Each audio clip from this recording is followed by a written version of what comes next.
United States and much of the West could point to the freedom of the press as one of the big differences between our way of life, our society, our form of government, and what was on the other side. And we spent a lot of time, making the argument as to why freedom of the press was so essential. And I don't think it surprises anybody to hear me say now we are facing some of the same attitudes toward the press, weaponizing political opposition to the press that we used to point at and say, no, that happens there, but not here. Certainly authoritarian regimes don't pretend to have freedom of the press, but we were even hearing from political candidates for president, at least one of them. Donald Trump is often called the press the enemy of the people. That's exactly right. That's my point, Margaret. I think too many people, frankly, in the press, as well as all the rest of us, don't take these threats as seriously as they should. The campaign that Trump is running, the people who enable him, who are allied with him, they, at the very least, disdain the press, because the press will not, in many cases, report what they want to see reported. And so for Trump in particular, but he's not the only one, but obviously he's the leading example, to be attacking the press on a regular basis, to be inciting the crowds that come to his rallies to turn on the press that are actually there to cover it, to deny the reality that the press is reporting, and to only go to outlets that are his political allies that are not, in my view, acquainted with the idea of objectivity because they are in cahoots with his effort to return to power for whatever reason, financial, ideological, religious, partisan, whatever the reason is. So he's comfortable with press, which is using the term very loosely, that agrees with him and reports only what he wants them to report, and all the rest of the press is illegitimate, enemy of the people, hoax, perpetrating hoaxes on us and the rest. Well, you never got any bad press, so you didn't have to call them the enemy of the media. No, I'm not going there. What is something you see happening in the near future that we should be taking more seriously? Well, I do think that the press needs a consistent the press that's not supporting Trump blatantly, very persistently, the press that's trying to be the press, be objective, be, reporting the facts, the press needs a consistent narrative about the danger that Trump poses. Because, people may still look at the danger and say, I don't care, it doesn't affect me, I'm going to vote for X, Y, or Z, but okay. But at least people need to be woken up and given the facts about what he has done, is saying, and would do. And I anticipate that, something will happen in October, as it always does. The Russians, as I said earlier, are very active in this election. We know the Iranians are active as well. Chinese uses TikTok, or they certainly did against Biden and for Trump. I think they're a little less pro-Trump right now.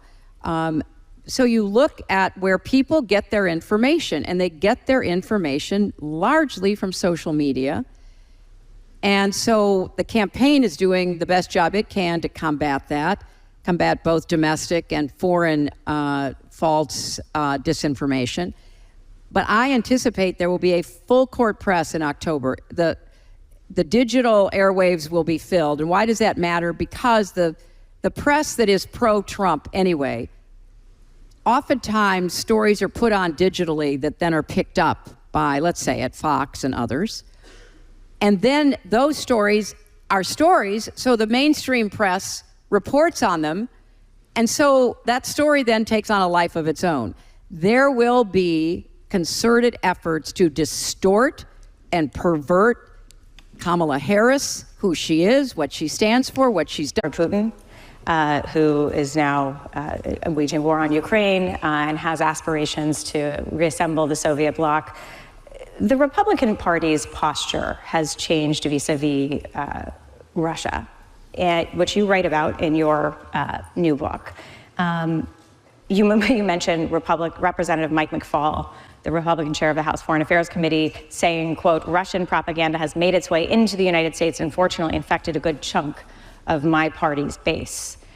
Back in the day, when William F. Buckley Jr. hosted Ronald Reagan and George H.W. Bush on the program, there was a very clear sense that Republicans were the party that was strong against the communists. There is a sense in which, when you are dealing with a sworn enemy, in which your relations improve to the extent that that enemy recognizes that he is not going to successfully destroy you.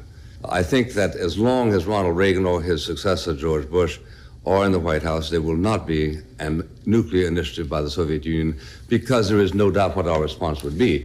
The Republicans were the ones who would stand up to the Soviets. What has happened, and what is your analysis? Is the GOP supporting forces that would reassemble the Soviet bloc? You know, Margaret, I would really like to understand completely why the Republican Party, not everyone, to be fair, like Mike McFaul and others, have tried to warn against Russian propaganda influencing Republican lawmakers. But there's no doubt that there has been a kind of dance between the Republican Party and Putin for a number of years now that certainly Trump took to the extreme point of talking about Putin, whom I've met and negotiated with on several occasions, as though he were a mentor, someone to be looked up to, someone to actually model yourself after. And there is I think it's a kind of yearning for a strongman government that infects some of the Republican Party. But why other Republicans, including people I served with 8 years in the Senate, whom I thought I knew, have been dragged into this Trump-Putin bromance is beyond me. It's dangerous for our country. Our intelligence agencies have been putting out alerts for the last week saying the Russians are back. They're back in strength. They're interfering in our election once again. They're more sophisticated than they were in 2016. Pay attention. Don't get fooled. He is our adversary. He has been focused on reconstituting Mother Russia, if not the complete Soviet Union, for years now. He wants to undermine the West, and in particularly has adopted a strategy of dividing the United States against itself. So I look at that and cannot for the life of me understand completely what has gotten into the Republicans, but it's true and it's dangerous, and there is no way to predict what might happen if the election turns out one way. And we know that the promise has been made to pull the United States out of NATO. We know all of that.